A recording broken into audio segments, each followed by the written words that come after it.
tu vial te hi si se kan maban rian truan ting hi akan vial tu du ning asi o har ping san ko koi parian ruan leng mang hi a herna mun ki pi ko leng mang hi zaitin me kan ti ne lai arian ruan tu kan sitrung arnak dang I adir mam dingin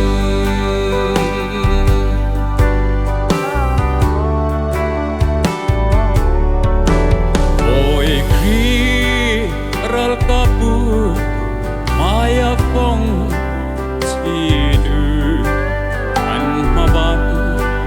ruan ding a tam chi din chan kan nei lo atlai pia ting kan silo in na kun nuam kan pha ta chu o har spring san ko koi parian ruan leng mang hi a herna mun ki pi ko leng mang hi zaitin me kan ti ne lai arian ruan tu kan sitrung arnak dang I adir mam dingin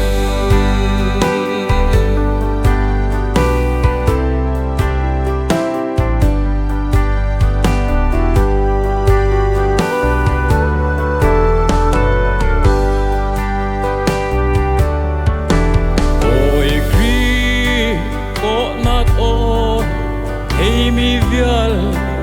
te na zaitin da kan le ve ne lai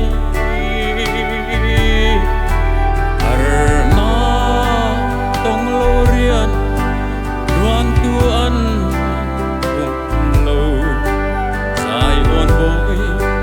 jarian ruan tu o har spring san ko koi parian ruan leng mang hi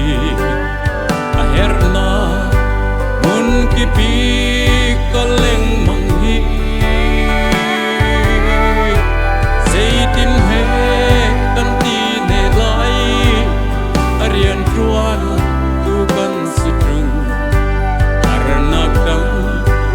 I adir mam dingin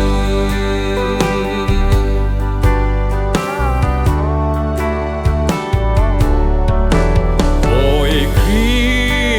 ral kapu maya phong si du an mabat ruan ding a tam chi din chan kan nei lo atlai pia ting kan silo